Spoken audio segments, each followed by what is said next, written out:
All right, ladies and gentlemen, class recording has started. Last Wednesday, you guys collected data for the conservation of mechanical energy with a pendulum lab. But it was also pendulum and it was a ball tossed in the air. So if we fast forward here to page 2, it gives you, hey, here's the energy tossed ball, how's it going to set it up for equipment. And then on page 3, it asks you to do a graphical analysis for the energy of a tossed ball. I want you to make 3 graphs for me that show the energy of this ball as it flies through the air. You were supposed to export data from your LabQuest onto your USB drive. It just gives you directions on how to do it. If you had problems with that, or if you can't open it once you get it on your computer, or you're not really sure what to do with it, send me an email and say, hey, I need some data, and I'll send you some new data. It's in an Excel file, and that might be a little easier for you to handle. Okay? But this also gives you instructions about how to get your data off of your USB drive and into Excel. And when that happens, it should look something like this, okay? Where it's giving you time, position, velocity, and acceleration, because that's what the LabQuest measures. Remember, we used the motion detector, so the motion detector was measuring these 3 things simultaneously as the ball was going up and coming back down, or as you threw it up in the air and it came back down. Okay? Now, here, it's just showing you like the first, whatever, 20 data points, right? But there's a lot more here, right? It goes all the way down. And I think this data collection was for 2.5 seconds. Okay? That's a lot of data points. But Excel will allow us to look at those data points and examine them a little more closely with a lot more sets of data than just the couple that you were supposed to write down in your lab. So I'm going to go over to the computer so I can type and do things there. I will try to talk loud, but I'm still recording, so you can watch up here on the screen, and hopefully that will get you where you need to go. Okay? All right. First, just to make things a little bit easier to read, I'm going to do something here with these cells. You don't have to do this, but it just makes it a little easier to read. Sometimes Excel's a little slow. Well, everything on this computer is sometimes slow. So, all right. Position, velocity, acceleration. Those are the 3 things that your motion detector measures, but we want to examine energy. So the first kind of energy we want to look at is kinetic energy. Now, we have a formula for kinetic energy. It's based on the mass and it's based on the velocity of your object. In this column, column C, we measured velocity values. So we're going to use those velocity values to calculate the kinetic energy. But there's 100 velocity values. That's too many for us to calculate by hand. So we're going to have Excel do that for us. First, Excel can do math problems for you. It's a spreadsheet, it's got numbers, it does mathematical functions. When you want it to do a mathematical function, you go ahead and click in the square where you want it to do that mathematical function, and you start off with an equal sign. That's Excel's way, or that's your way of letting Excel know that you want it to do a math problem. So, calculate kinetic energy, right? 1/2 mv squared. That's our formula for kinetic energy. So I'm going to start off with 0.5. Then use the star for times. Then you're going to put in the mass, whatever the mass of your object was. In this case, it was the volleyball. Anybody have the mass of their volleyball offhand? 0.267. 0.267. All right. And that's in kilograms, and that's what we want. Okay, so we put in the mass. And then we're going to multiply that by the velocity squared. So we want to multiply it by this number right here. But we want to do that for all of the velocity values. So the first thing I'm going to do is I'm going to open parentheses. Then, instead of typing in this velocity value here, I'm going to click on that square. And you'll see that it turns it in and says C5, because that's the square that I clicked on, right? Column C, row 5. And I need to square it. So I'm going to use the caret to square, and then close the parentheses. Okay. So I've just typed out a formula for Excel to do for me. And if I hit enter, it gives me a number.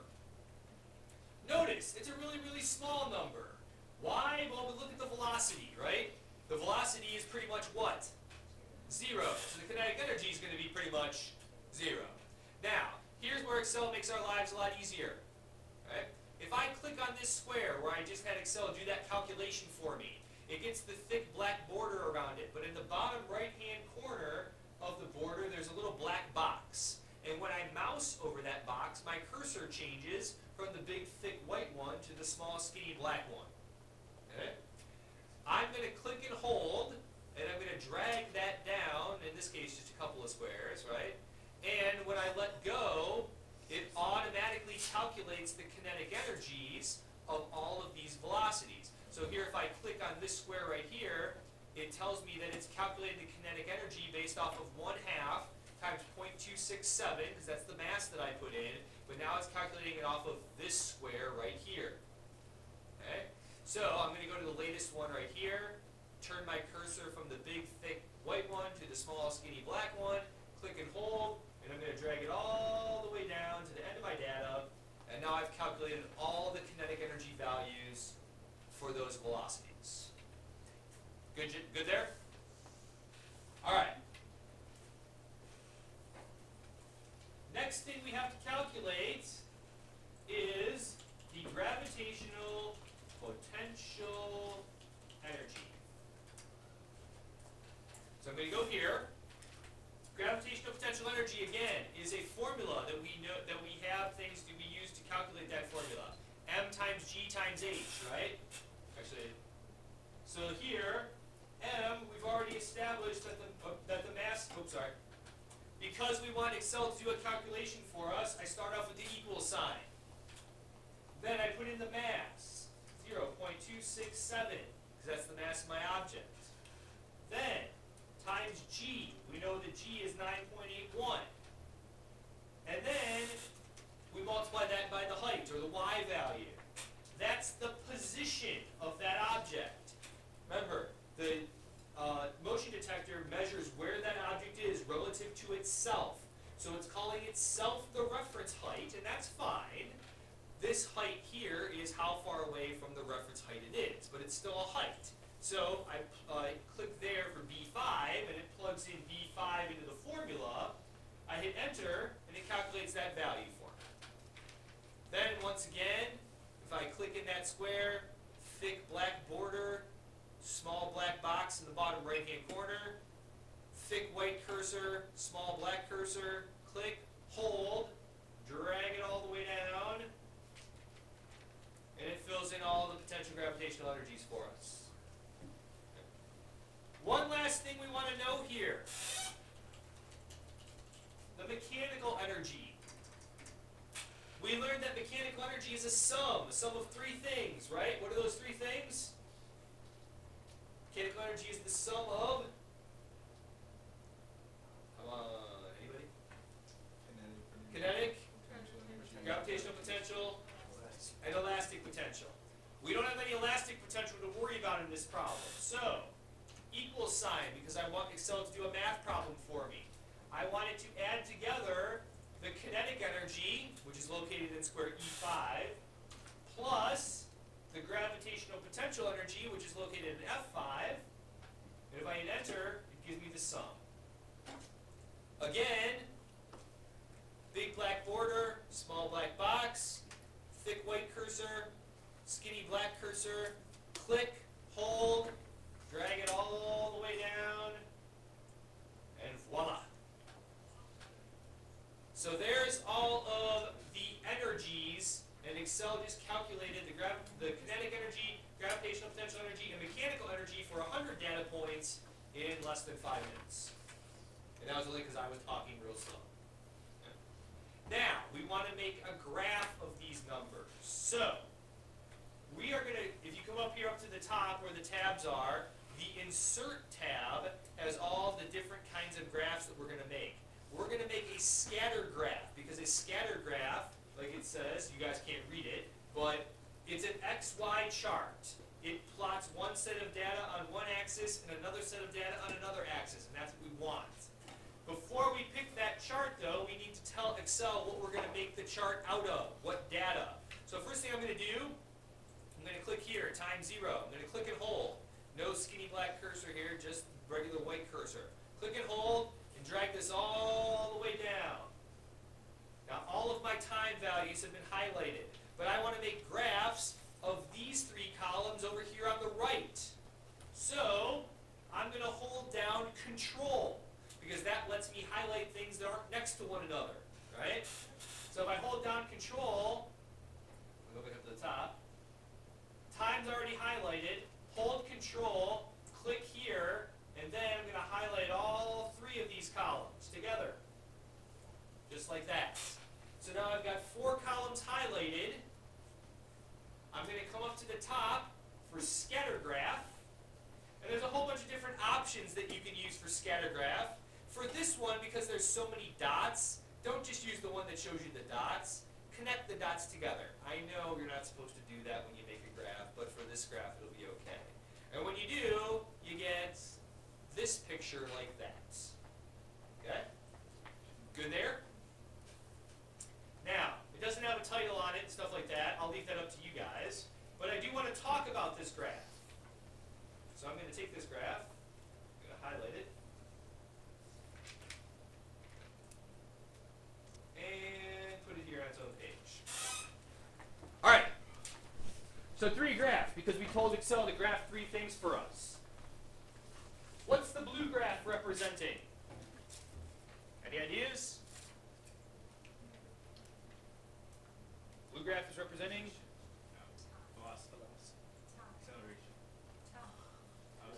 Remember, going back to this, we made a graph out of time, kinetic energy, gravitational potential energy, and mechanical energy. Okay? So if we go back to this, right, Excel always puts the first thing that you highlight on the x-axis. So this x-axis here, this is time. Okay? And then the y-axis of this graph, these are all energies. Let's see if I can do this.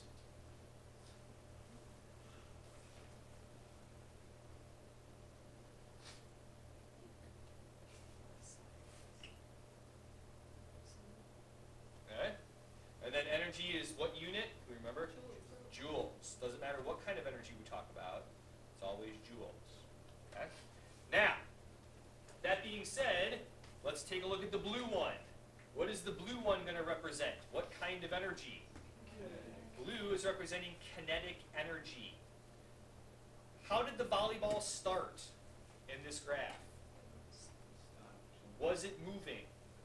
No. Before you threw it, it wasn't moving. So this graph starts off at 0. It says no kinetic energy. When you throw it, what do you start doing to it? You start making it what? Making it move. So you make it go faster, faster, faster, faster. That means the kinetic energy increases until this point right here. What happens at this point right here? Well, yeah, what happens in relation to your hands? You let it go. As soon as you start letting it go, what starts happening to that ball? Physically, it starts slowing down.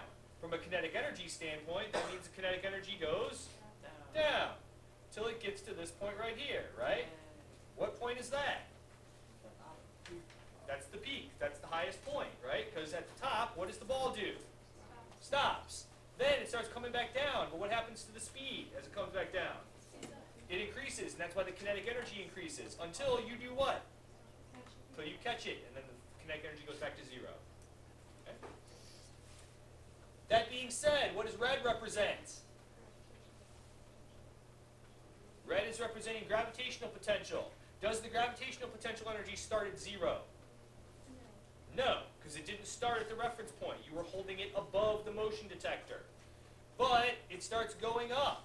As it goes up, what happens to the potential gravitational energy? It increases until it reaches this point right here, right? That's what? The peak. If I draw myself a line from the peak here straight down, I didn't draw it quite the right spot, but what do we see about the peak of gravitational potential energy? What do we see about the kinetic energy? It's at its lowest value, just like it's supposed to be, right? And then, as it goes along, potential energy is decreasing because what starts happening to the ball? It starts falling down, right? That causes the kinetic energy to increase because it goes faster, but the height decreases until it gets to this point right here. Because what did you do at that point?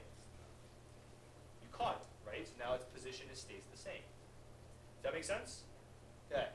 The real interesting part of this graph happens between here, not there, here, and here. Okay?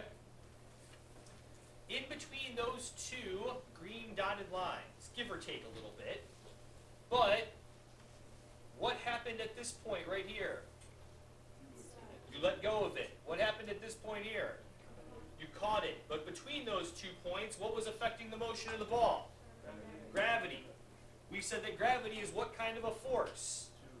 A conservative force. And that means that it does what to the mechanical energy?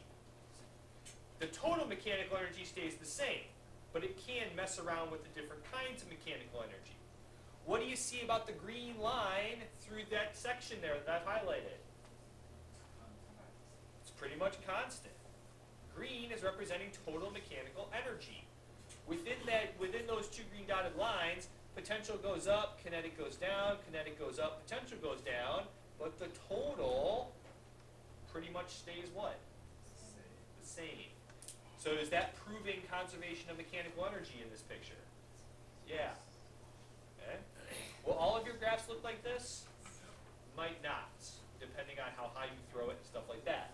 In actuality, what should we see happening to that green line? Should it stay the same?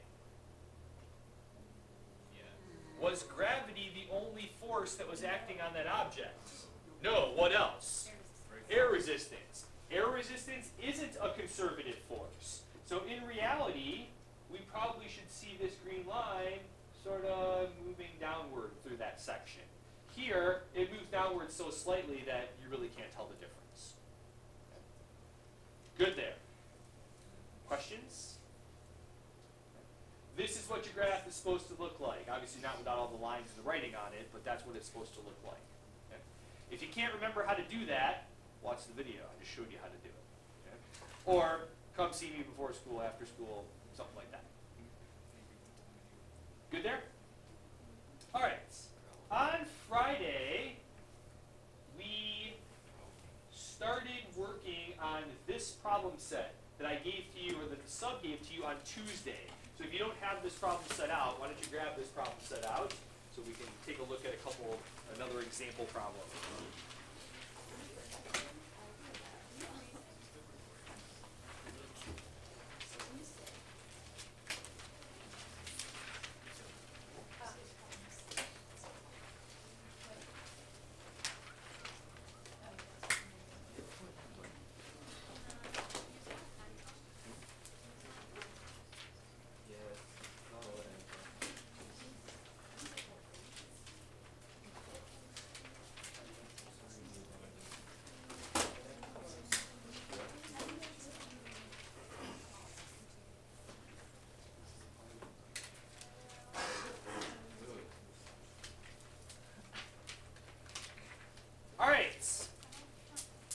The lab we were just discussing and this problem set are based off of the idea of conservation of mechanical energy. Conservation of mechanical energy only applies when there are conservative forces acting on an object. We said there were basically two kinds of conservative forces. Gravity, and then things that are elasticy, like rubber bands and slingshots and trampolines and stuff like that. Okay? That when either one or both of these forces are the only force that is acting on an object, we will see conservation of mechanical energy, which is represented by this formula. But we already discussed that mechanical energy is a combination of a couple different kinds of energy. So this version here, although it looks long and lots of subscripts, more accurately represents from a detailed standpoint what conservation of mechanical energy looks like. Okay. Good there. Questions? All right. Let's take a look at problem number 6.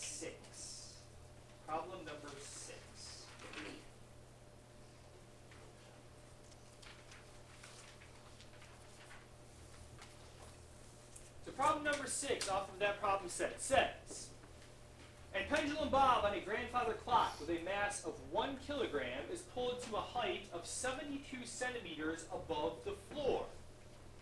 How fast will the bob be traveling when it reaches its lowest point, which is 31 centimeters off the ground? So first thing I'm going to do is I'm going to draw myself a picture. I know that's out of order, okay? But there's my picture, and then there's my pendulum bob. Okay? Yes, I know it's not attached to anything, but it's easier to do it this way. So it tells us in the problem that this pendulum bob starts 72 centimeters off the ground. Then it goes and it swings like this, and it ends up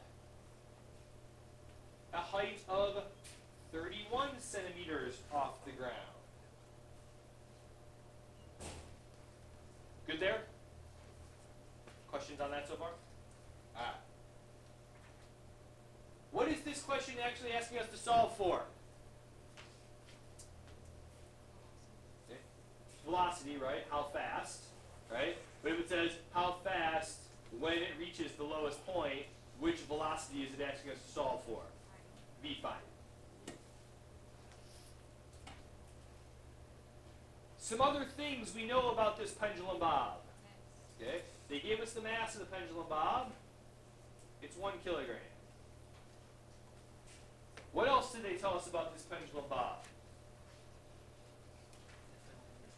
Okay.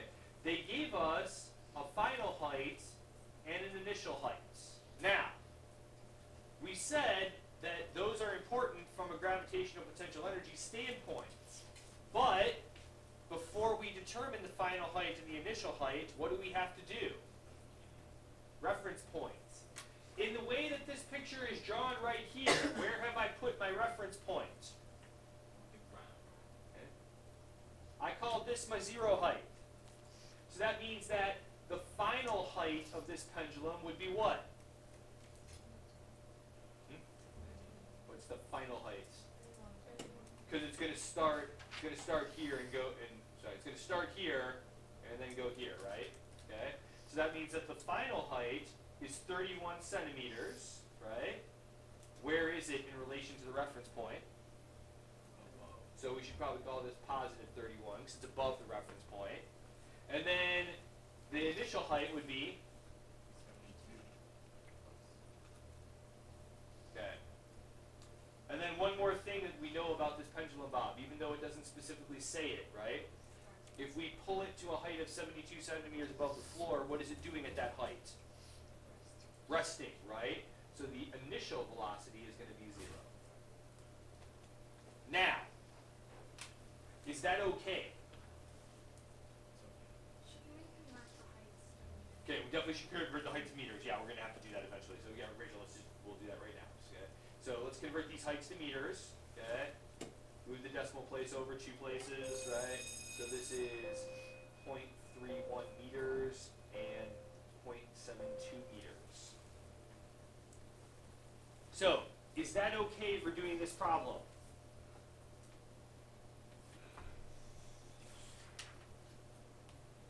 Is there any problems with anything we did? No, there's nothing wrong with anything that we did. Is it the only way to do this problem? No. We said that these heights depend on what? The reference point. But we also discussed, does it matter where we put the reference point? Excuse me. Does it matter where we put the reference point? It does not. For instance, let's put the reference point right here. So we'll call this my y equals 0. You don't have to write all this down. I just want to do it to make a point about something. Okay? So if I call this my reference point, what's my initial height now going to be? Where does this object start? At the reference point. So the initial height, according to the red frame of reference, would be 0. What would its final height be? 72 minus 31. So it would be 41, or actually 0.41. But which way did we go? We went down, so that would be negative 0.41. Does that make sense? Is that the only way to do the problem?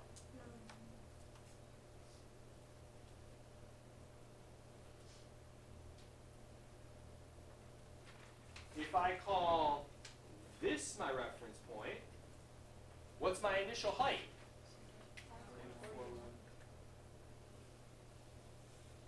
Right? What's my final height? 0. Does that make sense what I just did right there? Does it matter whether you choose blue, red, or green? No. Absolutely not. Everybody's going to get the same answer. But now let's take what we just did, right? We said, what's the only force that's acting on this pendulum? What makes the pendulum go from here to here? Gravity. Gravity's a conservative force. Therefore, this applies. So if we take it and go here, okay, like this, now, this is going to get messy the way that I'm doing it. Okay? You don't have to do it this way, but I want to make a point. Okay? Based on my blue frame of reference to start, let's make this a little bit bigger. Based on the blue frame of reference, will the object have kinetic energy at its initial condition? What did we say the object was doing initially? Resting. So will it have kinetic energy? No. So that would go away according to my blue frame of reference. Right? Will it have gravitational potential energy at the beginning of its flight? Yes. Is it at the reference point? No. So there would definitely be gravitational potential. Okay? Will it have elastic potential? Nothing stretched or compressed in this problem. Okay? So just throw it, try to throw it out. All right, good there? At the end, when it gets to this point right here, will it have kinetic energy? Because it's moving now, right? It's moving as it passes through this bottom point right here. We're giving some whoosh lines to indicate motion, right? Will it have gravitational potential? Yeah, because it's still not at the reference point. Will it have elastic potential? No. Good there? But, like I said, I know this is unnecessary, but just making a point. Right? According to my red frame of reference, is there kinetic energy at the beginning? Does it matter where the reference point is? Is it moving? Still not moving. According to my red frame of reference, does it have gravitational potential energy at the beginning? Because it starts at the reference point. Any elastic potential energy? No. So what's the total mechanical energy at the beginning of this problem? 0. That's okay. That can be the case, depending on where we put the reference point. But at the end now, will it have kinetic energy? Yes, it does kinetic energy at the bottom, but will it have potential energy? Yes, but what sign will that potential energy have now? Negative. Any elastic? No. Okay.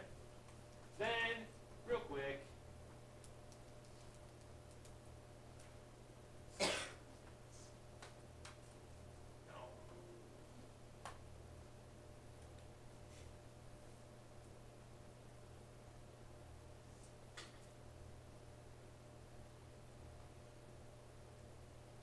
for the green frame of reference,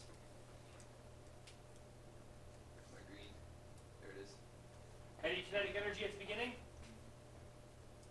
No. Still not moving at the beginning. Okay? But will it have potential energy? Yes, here. Right? Any elastic? No. Still moving at the bottom of its path, but now we've hit the reference point, right? So no more gravitational potential, still no elastic potential. Does it matter which of these three you choose? You will all get the same answer, as long as you're plugging the right numbers in. Okay? Pick one and solve for the final speed of this object. Okay.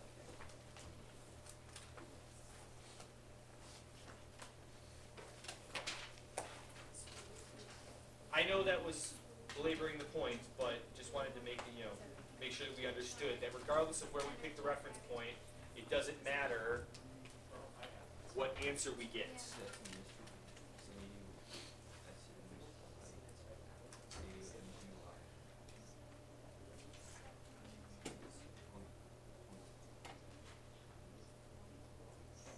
How much does it weigh? 1 kilogram.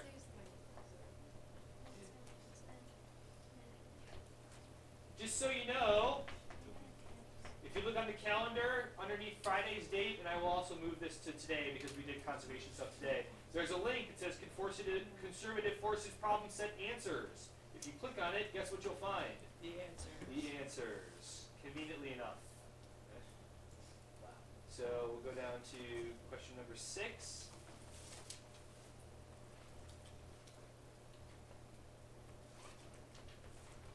This is old school. I just seriously scanned in my notebook paper and then I had the answer written on.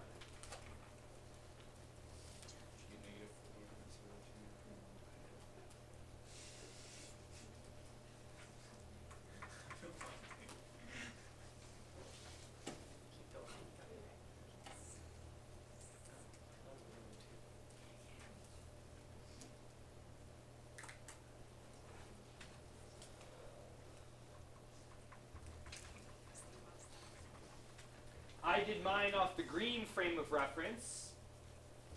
And when I do it, you end up with 2.84 meters per second.